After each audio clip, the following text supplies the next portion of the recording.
बिस्मिल्लाहिर्रहमानिर्रहीम। अस्सलाम वालेकुम। रब्बे करीम से दुआ है कि आप सब खैरियत से हों। रब्बे करीम आपकी ज़िंदगी में बरकत अता फ़रमाए। दोस्तों, और हरम फॉरेक्स एकेडमी के प्लेटफॉर्म से अबरार हुसैन आपकी खिदमत में एक नई वीडियो के साथ हाजिर है। आज की हमारी वीडियो बेसिक कोर्स पार्ट 3, जिसका टॉपिक है व्हाट इज़ पिप। दोस्तों, इस वीडियो में हम समझेंगे कि पिप क्या है। पिप बेसिकली एक स्मॉलेस्ट मूवमेंट है मार्केट में, फॉरेक्स मार्केट में। तो वीडियो को स्टार्ट करते हैं। Altogether, there are 162 official currencies around the world. Of these 162, however, 47 currencies are tied to another with a fixed exchange rate. This means that, for example, the Danish krone is a currency in its own, but is tied to euro with a constant rate. दोस्तों, दुनिया में इस वक्त कमोबेश 209 currencies हैं, तो जिनमें officially 162 count होती हैं। तो उसका मतलब ये है कि वो जो टोटल 209 करेंसीज़ हैं, उनका एक ज़ाती तशख़्ख़ुस भी मौजूद है, लेकिन इसके साथ साथ वो एफिलिएशन में किसी कंट्री के साथ, जैसे रशिया के साथ रियासतें हैं कुछ, या यूरोपीय यूनियन में जो भी ममालिक आ जाते हैं, तो वो यूरो की फॉर्म में फॉरेक्स मार्केट में अपनी तिजारत करते हैं, अपना काम करते हैं।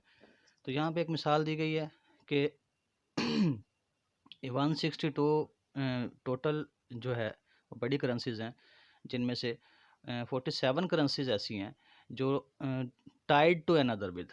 तो टाइड टू अनदर विद, ये मार्जिन हैज मैंने आपको एक टर्म बताई थी वीडियो इंट्रोडक्शन टू फॉरेक्स में। तो एवोल्यूशन ऑफ मनी में जो चीज़ों में जो बेहतरी के लिए मनी के इर्तकाई मराहल को मार्केट में जो बेहतरी लाई जा सकती है पैरामीटर सेट करने के लिए ग्लोबली, तो ये सारी चीज़ें होती रही हैं। और जिसे अब इसकी मिसाल उन्होंने यहाँ पे आपको दी गई है डेनिश क्रोन की, कि उसकी अपनी भी एक ज़ाती हैसियत मौजूद है, और वो करेंसी जो है उसके बाद वो यूरो के साथ यूरोपीय यूनियन के अंडर वो काम कर रही है। तो टोटल ये 209 करेंसीज़ हैं, इस बात को ज़हन में रखिएगा। तो दोस्तों, अब इस टॉपिक को समझने के लिए हम एक छोटी सी मिसाल से लेते हैं, समझते हैं कि यूएसटी, जेपीवाई या कोई भी दुनिया की करेंसी है, तो जब वो उस करेंसी में उसकी कीमत में कमी या बेशी होती है, तो जैसे फॉरेन जो मनी एक्सचेंजर आपके पास लोकली, जहाँ पे डिफरेंट कंट्रीज़ में मनी एक्सचेंजर एयरपोर्ट्स पे मौजूद होते हैं, सिटीज़ में भी होते हैं। तो अगर किसी के पास किसी करेंसी में 50 सेंट का इजाफ़ा होता है, किसी करेंसी की कदर में इजाफ़ा होता है, तो वो बंदा ये बताएगा कि मुझे जो है 50 सेंट का फ़ायदा हुआ। यानी अगर किसी बंदे के पास करेंसी मौजूद है किसी भी कंट्री की और उसमें 50 सेंट का इजाफ़ा होता है, तो वो ये बताएगा कि मुझे 50 सेंट का इजाफ़ा हुआ। लेकिन अगर यही चीज़ फॉरेक्स में होगी, मिसाल के तौर पे जीबीपी यूएसडी का पेयर है, तो मार्केट जो है मूव करती है 1.5050 टू 1.5100। तो हम इसमें फिर किसी को कैसे बताएंगे कि हमने कितना प्रॉफिट किया, क्योंकि इसमें हम यहाँ पे मार्केट पॉइंट्स में मूवमेंट करती है। तो यहाँ पे हम किसी को कैसे बताएंगे कि मैंने इतने पैसों का प्रॉफिट किया। तो ये दो डिफरेंट चीज़ें हैं और ये एक्चुअली एग्जिस्ट भी करती हैं। तो यहाँ पे आप देख सकते हैं 1.5050 से 1.5100, यानी डेसिमल के बाद फ्रैक्शन का भी कोट है। तो उस छोटी से छोटी इकाइयों को आप किस तरीके से मतलब समझेंगे या किसी को बताएंगे। तो ये जो चीज़ें हैं, इनको यहाँ पे अब ज़रूरत इस चीज़ की, समर की है कि कोई ऐसा स्टैंडर्ड हो, कोई ऐसा एक लायामल हो जो ग्लोबली एक पैरामीटर सेट कर दिया जाए, जिसमें एक लैंग्वेज हो कि किसी बंदे ने कोई भी किसी भी इलाके से, किसी भी जगह से ताल्लुक़ रखता है, तो जो इस फील्ड से वाबस्ता है, तो वो जब किसी को बताएगा तो एक ग्लोबल लैंग्वेज में वो बताएगा कि मुझे ये प्रॉफिट हुआ, ये नुकसान हुआ। तो यहाँ पे नीड यूनिफॉर्मिटी, तो एक यूनिफॉर्मिटी की ज़रूरत है। तो ये यूनिफॉर्मिटी ही एक्चुअली जो एवोल्यूशन ऑफ मनी है। तो evolution of money he margin hedge है। ठीक है। मार्जिन हेज का मुराद है कि माशी इस्तेहकाम के लिए जो इक़दामात किए जाते हैं किसी भी चीज़ को समझने के लिए। और दूसरी बात ये है कि मैंने आपको बताया था कि 95 में डिसेंट्रलाइजेशन का अमल हुआ। तो डिसेंट्रलाइजेशन से पहले जो सूरत हाल थी वो ये थी कि ब्रोकर्स जैसे चार्ज करते थे अपने ब्रोकरेज, और जो डिडक्शंस होती थी वो पैसों में होती थी। तो उसके बाद फिर ये हुआ कि ब्रोकरेज डिसेंट्रलाइजेशन से हर आम बंदा भी वाबस्ता हो गया। तो ब्रोकरेज में फिर इन्होंने स्मॉलेस्ट पिपेट्स में काउंट करना शुरू कर दिया, चार्ज डिडक्शन शुरू कर दी। जैसे कोई 2.5 पिप्स ले रहा है, कोई 1.25 पिप्स ले रहा है, कोई 5.5 पिप्स ले रहा है। तो ये सारी चीज़ें मार्जिन हैच में आई, तो इससे इसको एवोल्यूशन, इससे मज़ीद एक एवोल्यूशन में एक इजाफा हुआ, एक स्टेप हम आगे बढ़े। तो ये सारी चीज़ें जो है ग्लोबली इनको सेट किया गया एक पैरामीटर सेट करने के लिए, ताकि एक लैंग्वेज हो, एक म्यार हो, एक तरीक़ाकार वज़ा किया गया।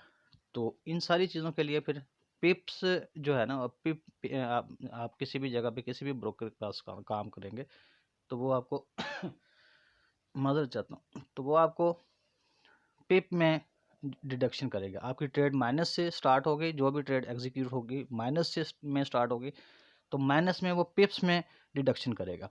यहाँ पे हम पिप को समझ लेते हैं एक छोटी सी एग्जांपल से। A pip is the smallest change in the quoted currency price.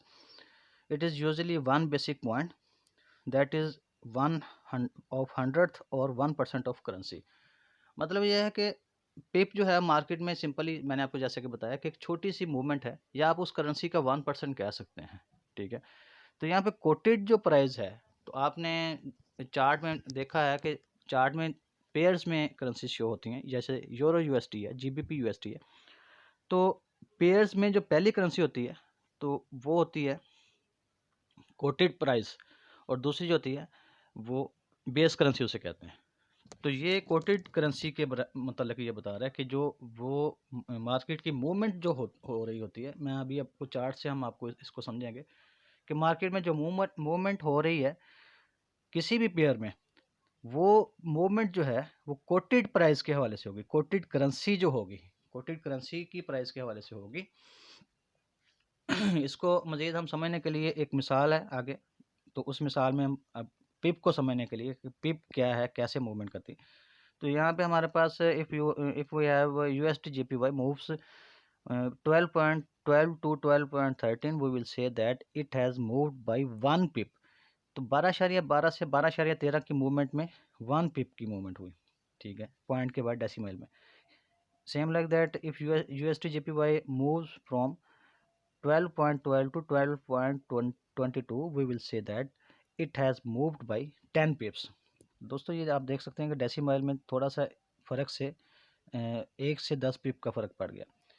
तो इसी तरीके से एंड सो ऑन, अगर मार्केट में मूवमेंट 12.12 टू 13.12 होती है, तो ये मूवमेंट हम काउंट करेंगे 100 पिप्स की। तो ये छोटी से छोटी मूवमेंट जो होती है, ये मूवमेंट कहलाती है पिप्स। तो नॉर्मली ऑल पेयर्स आर इधर इन 4 डेसिमल्स लाइक यूरो यूएसडी। आप मार्केट में जब देखते हैं, मार्केट में जो आपके MT4 में या MT5 में, तो 4 डेसिमल्स में आपको वो मोस्टली बताता है। तो 2 डेसिमल्स में भी होती है, जैसे यूएसडी जेपीवाई है, या आप ऑस्ट्रेलियन डॉलर और यूएसडी को भी कह सकते हैं। तो दोस्तों ये जो है छोटी मूवमेंट होती है। तो ब्रोकर्स असल में इसमें मैटर करते हैं। असल चीज़ जो है वो समझने वाली वो ये है कि कुछ ब्रोकर्स होते हैं, there are 2 types of broker, 4 digit broker and 5 digit broker. तो ये जो ब्रोकर्स होते हैं, इन्होंने अपनी ब्रोकरेज के हिसाब से ये पैरामीटर सेट किया होता है। डेसिमल में जो पिपेट होता है, पिप्स की डिडक्शन के हवाले से, तो हर ब्रोकर ने अपना एक तरीकाकार सेट किया हुआ है। तो यहाँ पे हम मज़ीद एक तस्वीर है उससे हम समझेंगे कि पिप को समझने के लिए आपके सामने आप देख सकते हैं कि 1.24683, तो यहाँ पे दोस्तों ये देखें आप, 3 जो है 0.1 पिप है, या इसे पिपेट भी कह सकते हैं। अब 3 से आगे भी अगर कोई वैल्यू यहाँ पे होती तो अब वो पिपेट का भी फ्रैक्शन होता, ठीक है। तो यहाँ पे आप सिंपली बस ये समझें कि 0.1 पिप है, अगर यहाँ पे मूवमेंट होती है, यहाँ पे प्राइस अप डाउन होती है, तो 1 पिप की मूवमेंट होगी। अगर इस जगह पे होती है तो 10 पिप की होती है। मज़ीद आप इस एग्जांपल में देख सकते हैं कि पहले एग्जांपल में आप देख सकते हैं कि 83 टू 93 की मूवमेंट में 1 पिप प्लस हुआ है, 1 पिप की बुलिश मूव हुई है। इसी तरीके से 68 टू 78 अगर होता है, यहाँ पे दूसरी एग्जांपल में 10 पिप्स की मूवमेंट हुई है। तो सेम लाइक दैट इसी तरीके से एंड में आप देख सकते हैं कि 68 टू 58 बीरिश मूव है, मार्केट गिरी है नीचे, यहाँ पर -10 पिप्स है। तो दोस्तों इसमें अभी हम मज़ीद समझने के लिए जो है मार्केट में आ जाते हैं। तो मार्केट में ये देखें कि करंट मार्केट इस वक्त चल रही है। तो यहाँ पे आपको यूरो यूएसडी है, ठीक है, ये यहाँ पे देखें आप, ये 8 है, ये बिल्कुल छोटा सा आपको एक फिगर नज़र आ रहा है। तो ये पिपेट है, ठीक है। लेकिन यहाँ पे जो है ये 9 है, ये एक पिप है, ये 6 जो है यहाँ पे 10 पिप काउंट हो गए, यानी ये 69 पिप है। तो ये जो है मार्केट इसी तरीके से मूव करती है। तो अगर आपने पिप्स को काउंट करना है, आपने कहीं भी मार्केट में काम कर रहे हैं, बाय कर रहे हैं, सेल कर रहे हैं, आपको प्रॉफिट हो रहा है, लॉस हो रहा है, तो आप किसी को भी बताएंगे, वो यही बताएंगे कि मैंने इतने पिप्स का प्रॉफिट किया या इतने पिप्स का लॉस किया, ठीक है। सिंपल प्रॉपर्टीज़ में मैंने आपको बताया था कि यहाँ पे सिंपल प्रॉपर्टीज़ में मार्जिन हेज का जिक्र किया था। तो मार्जिन हेज में यहाँ पे आप देख सकते हैं कि यहाँ पे उसने एक अमाउंट दी हुई है। इसको फर्दर हम, ये हमारी तकरीबन कम और बेश हर टॉपिक में इसका जिक्र होगा। यहाँ पे 5000 मार्जिन हेज है। ये स्प्रेड और दीगर चीज़ें भी, इसके बारे में भी आपको डिटेल्ड वीडियोस दी जाएंगी। तो दोस्तों ये यहाँ पे हमारी आज की वीडियो का टॉपिक ख़त्म हुआ। आपका किसी भी किस्म का कोई भी सवाल हो आप पूछ सकते हैं। तो मज़ीद आपसे ये एक अहम चीज़ मैंने गुजारिश करनी है कि अगर आप कॉन्सेप्ट क्लियर करना चाहते हैं, डिटेल्ड वीडियोस के लिए बनेगी, उसके लिए थोड़ी सी वीडियो लंबी हो जाएगी, तो समझने के लिए ज़रूरी है। तो वीडियो अगर लंबी हो जाए तो आपने बिल्कुल घबराना नहीं है।